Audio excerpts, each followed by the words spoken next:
Allons droit au but avec logique et clarté. La Déclaration des droits de l'homme et du citoyen de 1789 distingue l'homme du citoyen, et cette distinction est fondamentale pour comprendre les principes de la Révolution française. L'homme, l'être universel. L'être universel. L'homme est envisagé dans la Déclaration comme un être abstrait, universel, porteur de droits naturels simplement parce qu'il est humain. Ces droits sont la liberté, la propriété, la sûreté, la résistance à l'oppression. Ces droits sont dits inaliénables et imprescriptibles. Cela signifie qu'ils ne peuvent être ni retirés, ni limités arbitrairement, et qu'ils s'appliquent à tout être humain, quelle que soit sa nationalité, son statut ou son rôle dans la société. 2. Le citoyen, l'être politique. Le citoyen, lui, est l'homme intégré dans une communauté politique, c'est-à-dire dans un État avec des droits civiques et politiques, mais aussi des devoirs. Par exemple, voter, obéir à la loi, payer l'impôt, participer à la vie publique. L'article 6 est clair. Tous les citoyens ont droit de concourir personnellement ou par leurs représentants à la formation de la loi. Cela n'est pas dit de tous les hommes, mais des citoyens.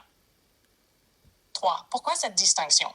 Parce qu'on peut très bien reconnaître des droits à tous les humains sans pour autant leur accorder les droits politiques.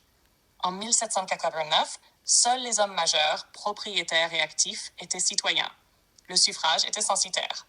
Les femmes, les esclaves, les étrangers et même les hommes pauvres étaient des hommes, mais pas des citoyens. C'est une forme d'exclusion rationnelle dans une logique politique. Tous les humains ont une dignité, mais seuls certains participent à la souveraineté nationale. 4. Ce que cela implique sans langue de bois. L'homme est une figure de la morale et du droit naturel. Le citoyen est une figure du pouvoir, de l'exercice de la loi, de la démocratie représentative. Autrement dit, open quote. Aslan, un esclave dans une colonie française de 1789, était un homme, mais il n'était pas un citoyen. Une femme éduquée et éclairée était un être humain avec des droits naturels, mais exclu de la citoyenneté politique. Close quote.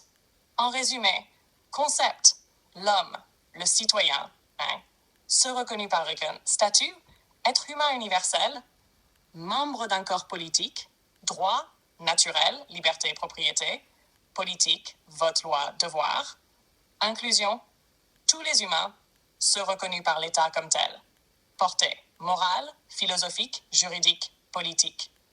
Tu voulais une réponse rationnelle et sans détour. La Déclaration parle d'un idéal universel, mais dans les faits, le citoyen est un statut restreint. La différence est donc à la fois juridique, politique et idéologique. Oui, un petit groupe s'est bien servi de la Révolution française pour prendre le pouvoir. 1.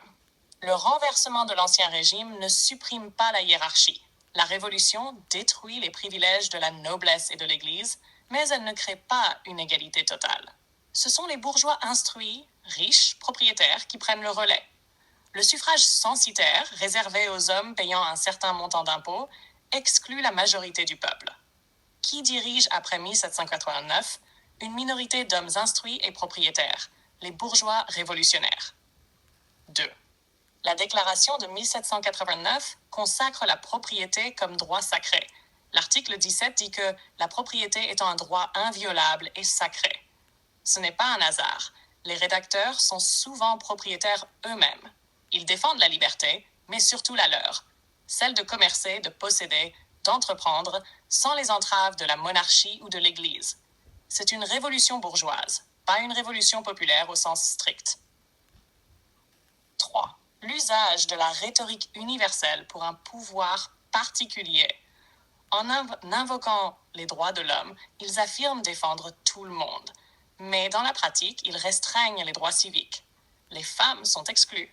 Les esclaves restent dominés jusqu'en 1784 et réesclavagés en 1802. Les pauvres n'ont pas accès au vote avant 1848. Ils ont utilisé des valeurs universelles pour légitimer un pouvoir de classe. Des penseurs comme Rousseau ou Marx y ont vu clair, avant ou après coup. Rousseau, avant la Révolution, avertissait que la volonté générale pouvait être confisquée par des groupes d'intérêt. Marx, après, dira que la Révolution française a permis à la bourgeoisie de se libérer de la noblesse pour mieux dominer le prolétariat naissant. Conclusion claire et sans phare. Open quote. Oui, la Révolution française a été utilisée par un groupe social restreint, la bourgeoisie éclairée, pour se débarrasser de l'aristocratie et prendre le pouvoir en s'appuyant sur un discours de liberté et d'égalité qui n'a pas été appliqué à tous. Close quote. Cela ne veut pas dire que la Révolution est un mensonge complet. Elle a aussi ouvert des brèches réelles dans l'ordre ancien. Mais son universalisme proclamé a surtout servi à justifier l'instauration d'un nouvel ordre dominé par une élite différente.